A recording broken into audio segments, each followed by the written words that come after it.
Hello students, मैं बालिकिशन विश्वकर्मा स्वागत करता हूँ आप सभी का हमारी सौम्या कोचिंग क्लासेस पर। हमने पिछली क्लास में पढ़ा था हमने संज्ञा के बारे में। आज पढ़ने वाले हैं हम सर्वनाम। तो बात करते हैं सर्वनाम की। संज्ञा के स्थान पर जिन शब्दों का प्रयोग किया जाता है उन्हें हम सर्वनाम कहते हैं। संज्ञा के स्थान पर संज्ञा के स्थान पर संज्ञा के स्थान पर जिन शब्दों का संज्ञा के स्थान पर जिन शब्दों का प्रयोग किया जाता है, संज्ञा के स्थान पर जिन शब्दों का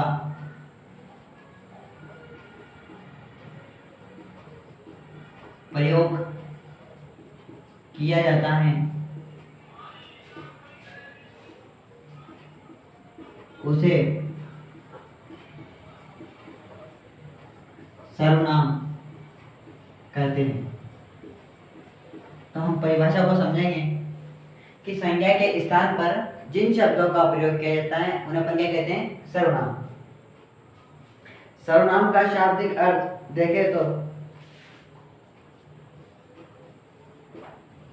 सर्वनाम का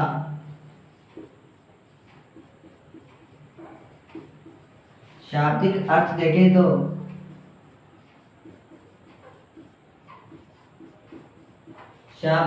देखें तो सर्वनाम दो शब्दों में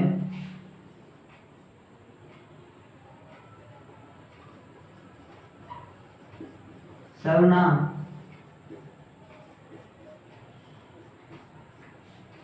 दो शब्दों में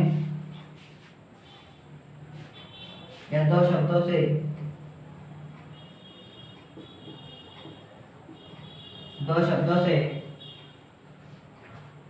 मिलकर बनाए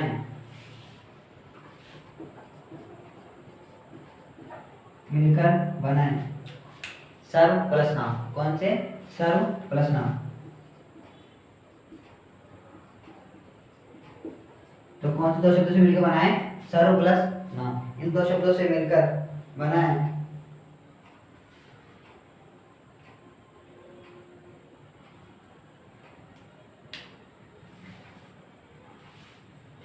इसका अर्थ हुआ है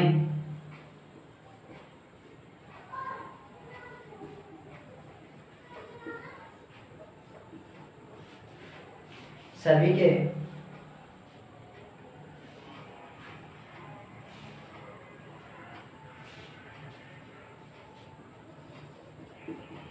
जो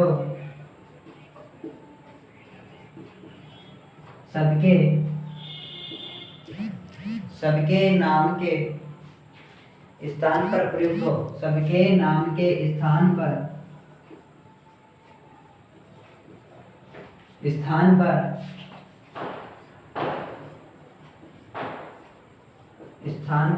प्रयुक्त हो उसे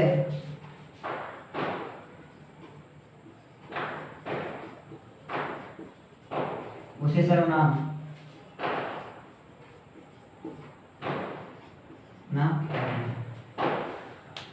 हाँ, तो हम बात करते हैं सर्वनाम की। तो संज्ञा के स्थान पर जिन शब्दों का हम प्रयोग करते हैं उन्हें क्या कहते हैं? अपन सर्वनाम करते हैं। सर्वनाम का शाब्दिक अर्थ देखें तो दो शब्दों से मिलकर बना है, यानी कि सर्वनाम है जो कितने दो शब्दों से मिलकर बना है, सर्व प्लस नाम। इनका अर्थ होता है जो शब्दों के स्थान पर प्रयुक्त हो उसे सर्वनाम कहते हैं, यानी कि जो सबके नाम के स्थान पर प्रयुक्त हो उसे अपन क्या कहते हैं? सर्वनाम। बात करते हैं अपन आगे, जैसे उदाहरण की बात करते हैं अपन।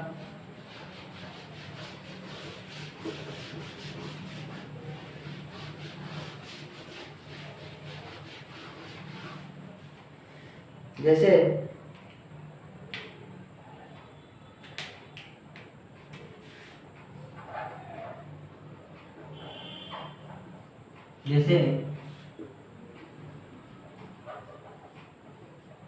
राजीव देर से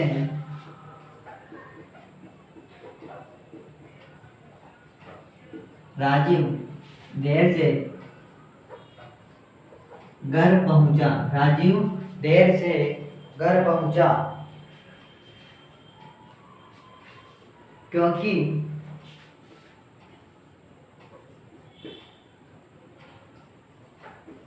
क्योंकि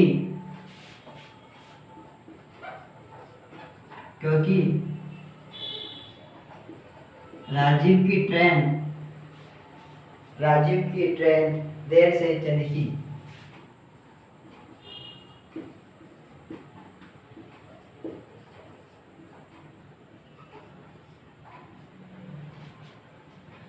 तो हम उदाहरण को समझते हैं।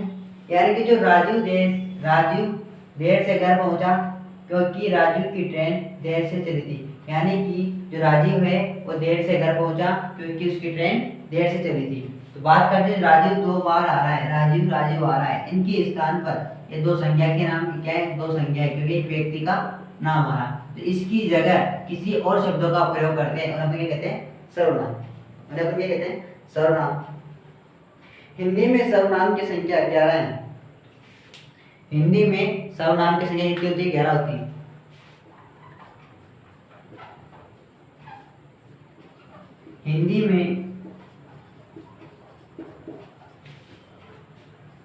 हिंदी में सर्वनाम की संख्या 11 होती है। हिंदी में सर्वनाम की संख्या 11 होती है।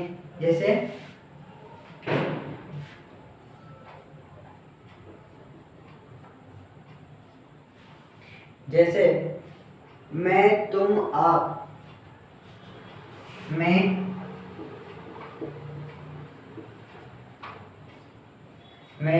तुम, आप। मैं, तुम, आप। यह, वह, जो, सो,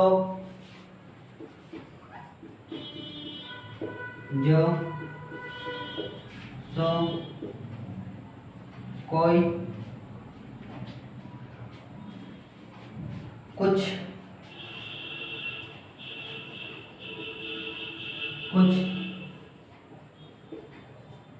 कौन।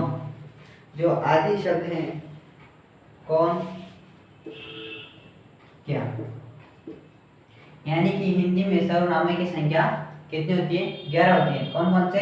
मैं, तुम या आप, यह, वह, जो, सो, कोई, कुछ, कौन, क्या।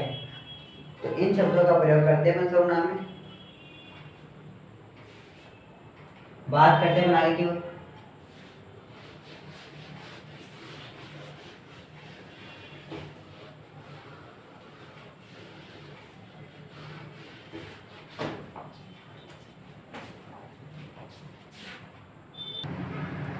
तो संज्ञा के समान ही सर्वनाम के भी दो भेद होते हैं। संज्ञा के समान ही सर्वनाम कितने भेद होते हैं? 2 भेद होते हैं, एक वचन और बहुवचन। तो एक वचन की बात करते हैं। एक वचन में मैं, तू, यह, वह इत्यादि शब्द होते हैं। कौन कौन से आते हैं? मैं, तू, यह, वह। यह एक व्यक्ति का बोध करवाते हैं। और बहुवचन की बात करते हैं तो हम, तुम, ये, वे आदि शब्द किसमें आते हैं? बहुवचन में, क्योंकि ये एक से अधिक व्यक्तियों का बोध करवाते हैं। बात करते हैं सर्वनाम की भेद। तो सर्वनाम के भेद 6 भेद होते हैं। सर्वनाम कितने भेद होते हैं? 6 भेद होते हैं।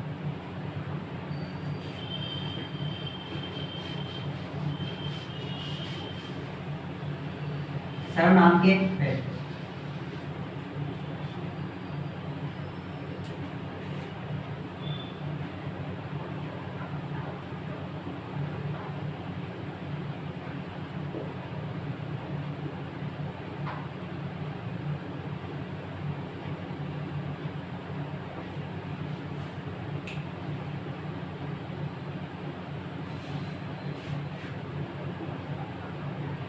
तो सर्वनाम 6 प्रकार के होते हैं। 6 प्रकार के होते हैं।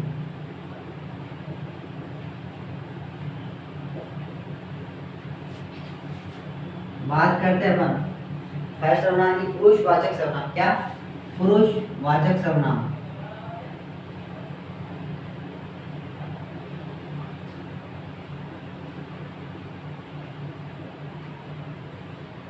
दूसरा अपना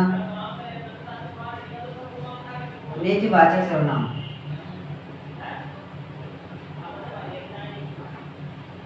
निजवाचक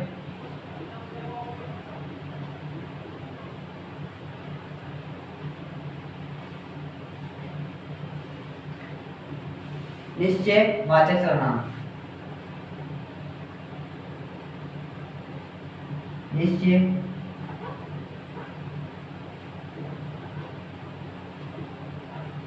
निश्चयवाचक सर्वनाम और अनिश्चयवाचक सर्वनाम।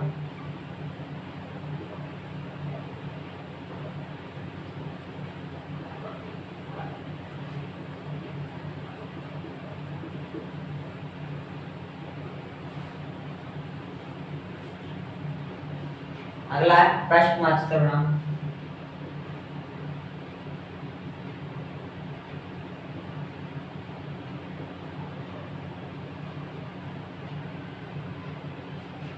लास्ट अपना संबंधवाचक सर्वनाम।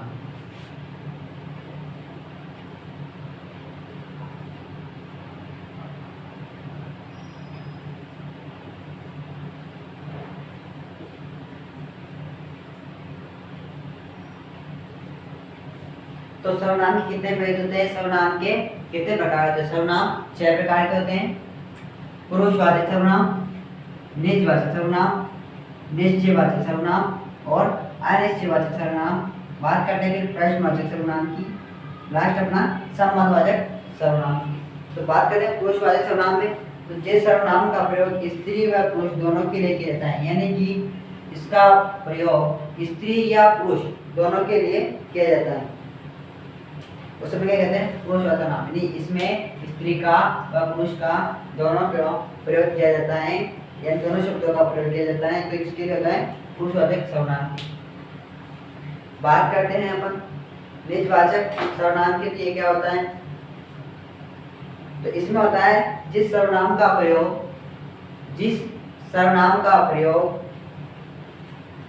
कर्ता कारक स्वयं के लिए करता है, उसे निजवाचक सर्वनाम कहते हैं। यानी कर्ता कारक स्वयं के लिए प्रयोग करता है, उसे हम निजवाचक सर्वनाम कहते हैं। हाँ, तो बात करते हैं निजवाचक सर्वनाम की। तो निजवाचक सर्वनाम का प्रयोग कहाँ पर होता है? तो जिन सर्वनाम का प्रयोग कर्ता कारक स्वयं के लिए नहीं करता हो, कर्ता कारक स्वयं के लिए करता हो, उसे निजवाचक सर्वनाम कहते हैं। बात करते हैं निश्चयवाचक सर्वनाम की। तो जिस सर्वनाम से किसी व्यक्ति या वस्तु का निश्चित या अनिश्चित होने का बोध होता है, वो सब क्या कहते हैं? निश्चितवाचक सर्वनाम। बात करते हैं अनिश्चितवाचक सर्वनाम की, यानी कि इसमें किसी भी व्यक्ति, किसी वस्तु या अथवा किसी पदार्थ का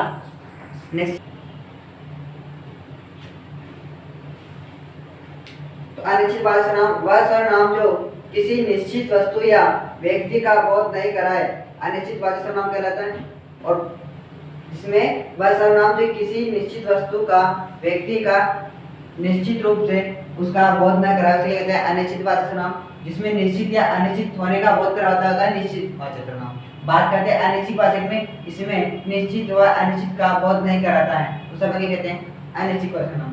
बात करते हैं प्रश्नवाचक सर्वनाम की। तो इसमें जिस सर्वनाम का प्रयोग प्रश्न करने के लिए किया जाए, प्रश्नवाचक सर्वनाम कहलाता है। इसमें प्रश्न करने के लिए इसका प्रयोग किया जाए, वो होता है प्रश्नवाचक सर्वनाम। बात करते हैं अपन संबंधवाचक सर्वनाम की।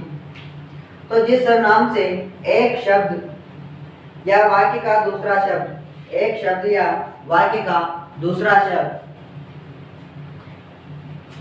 या वाक्य से संबंध जाना जाता है तो संबंधवाचक है। एक वाक्य का दूसरे वाक्य से जो संबंध जाना जाता है, जो उन दोनों को जोड़ता है, उसको कहते हैं संबंधवाचक सर्वनाम। क्या कहते हैं? संबंधवाचक सर्वनाम। अब पढ़ेंगे डिटेल में हम प्रश्नवाचक सर्वनाम।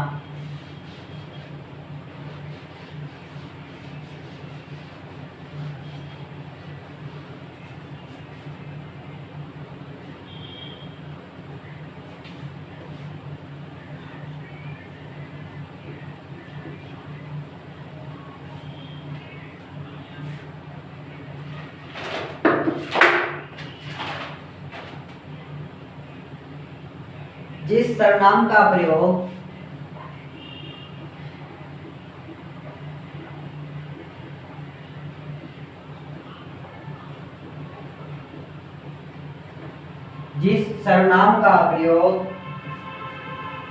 स्त्री एवं पुरुष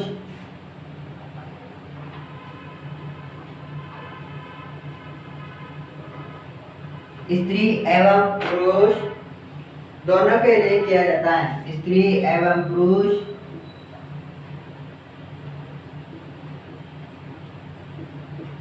दोनों के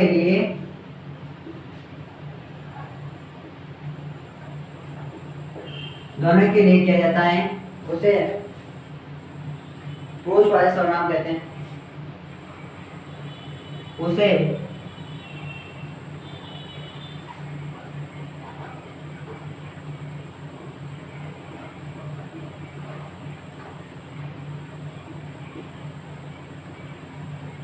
उसे पुरुषवाचक सर्वनाम कहते हैं। यानी कि जिस सर्वनाम का प्रयोग स्त्री एवं पुरुष दोनों के लिए किया जाता है, इसका स्त्री एवं पुरुष दोनों के लिए किया जाता है, उसको कहते हैं पुरुषवाचक सर्वनाम। तो सर्वनाम का जो पुरुषवाचक सर्वनाम है, इसका कोई अपना लिंग नहीं होता।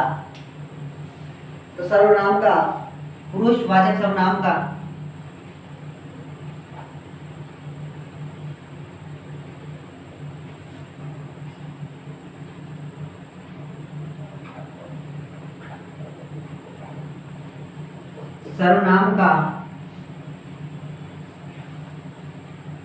अपना कोई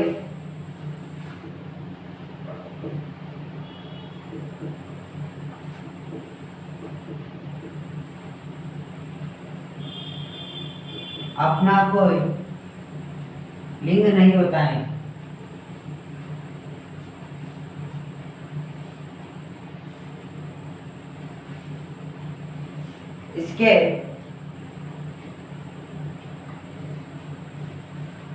इसके लिंग का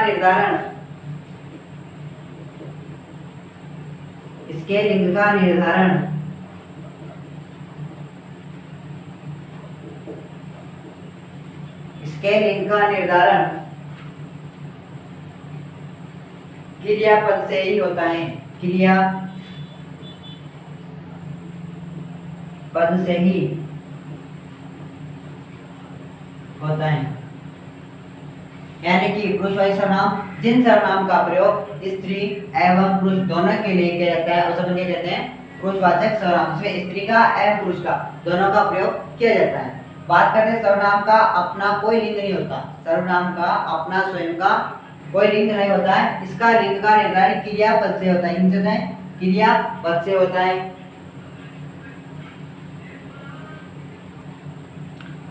पुरुषवाचक सर्वनाम के भी 3 भेद होते हैं या 3 प्रकार होते हैं।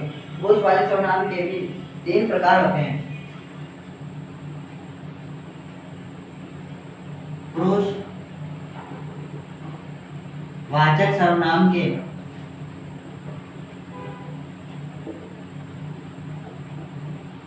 भी 3 प्रकार होते हैं।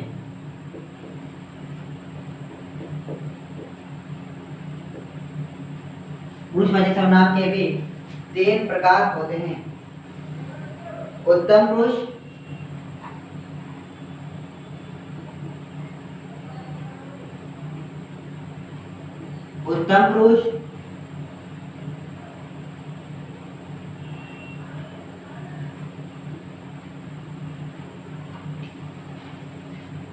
मध्यम पुरुष और अन्य पुरुष।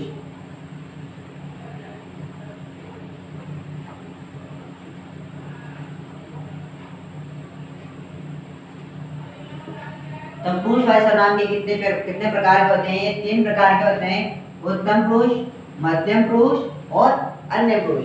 बात करते हैं पर उत्तम पुरुष में मैं और हम, उत्तम पुरुष में मैं और हम का प्रयोग किया जाता है, मैं और हम का। बात करते हैं अपन मध्यम पुरुष की, तो इसमें तुम शब्द का, तुम का प्रयोग किया जाता है। बात करते हैं अन्य पुरुष में, तो अन्य पुरुष में यह वह वे, यह वह वे का प्रयोग किया जाता है। तो पुरुषवाचक सर्वनाम के कितने प्रकार होते हैं? 3 प्रकार होते हैं, उत्तम, मध्यम और अन्य। तो उत्तम पुरुष में मैं और हम का प्रयोग किया जाता है, मध्यम पुरुष में तुम शब्द का प्रयोग किया जाता है और अन्य पुरुष में यह वह वे शब्दों का प्रयोग किया जाता है। इन पुरुषों को भी 2 भागों में बांटा गया। तो इन जो पुरुष हैं, इन पुरुषों को भी 2 भागों में बांटा गया है, यानी कि इनके भी 2 भेद होते हैं। इन तीनों पुरुषों के भी 2 भेद होते हैं।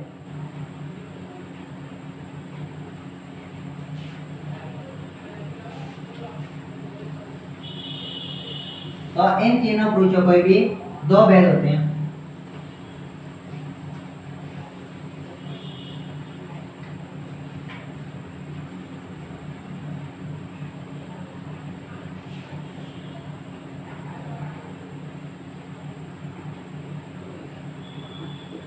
इन पुरुषों के भी 2 भेद होते हैं। कौन कौन से थे? देखो, एक वचन और बहुवचन। कितने भेद होते हैं? एक वचन और एक वचन और बहुवचन।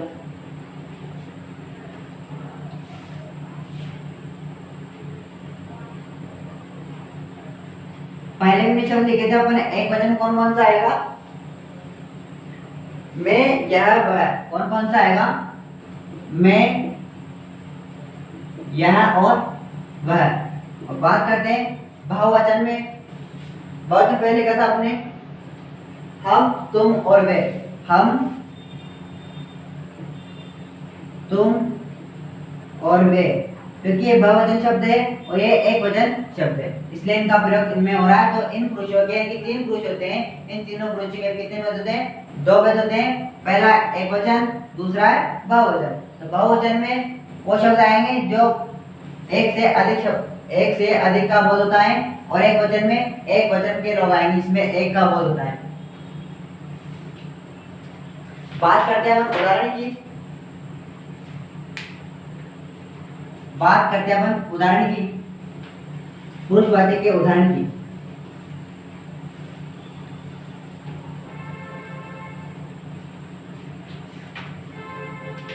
उदाहरण,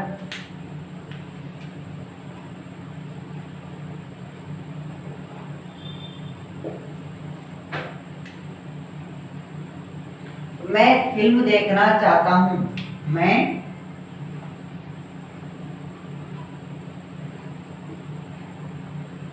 मैं फिल्म देखना चाहता हूं।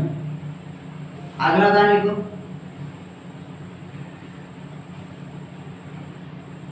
मैं घर जाना चाहती हूं। मैं घर जाना चाहती हूं। अगला लिखो,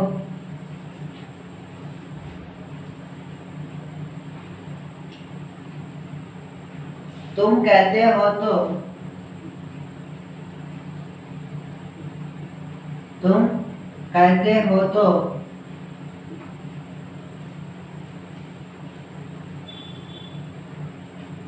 ठीक ही होगा। तुम कहते हो तो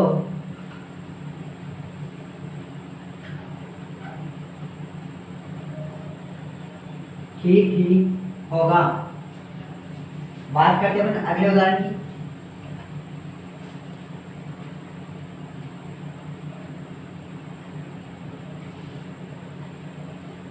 आप जहां भी रहते हो,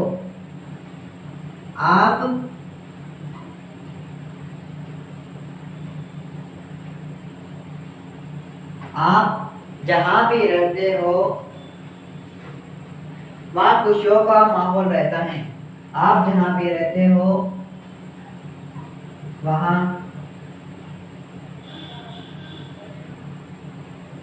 खुशियों का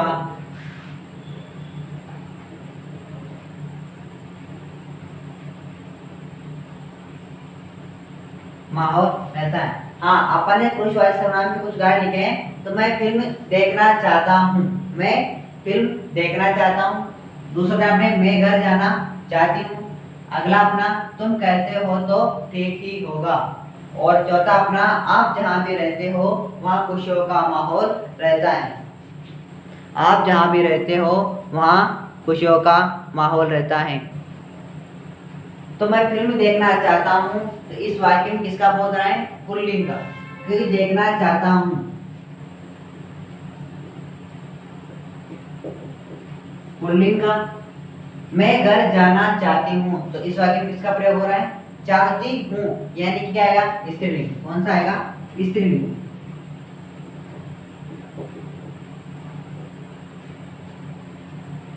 बात करते हैं कि तुम कहते हो तो ठीक ही होगा। इसमें क्या है? पुल्लिंग है। तुम कहते हो तो ठीक ही होगा, यानी कि इसमें किसका प्रयोग है? पुल्लिंग। अगला अपना आप जहां भी रहते हो वहां खुशियों का माहौल रहता है। आप जहां भी रहते हो तो वहां क्या रहता है? खुशियों का माहौल रहता है। किसका प्रयोग है इसमें? स्त्रीलिंग का। किसका? स्त्रीलिंग का।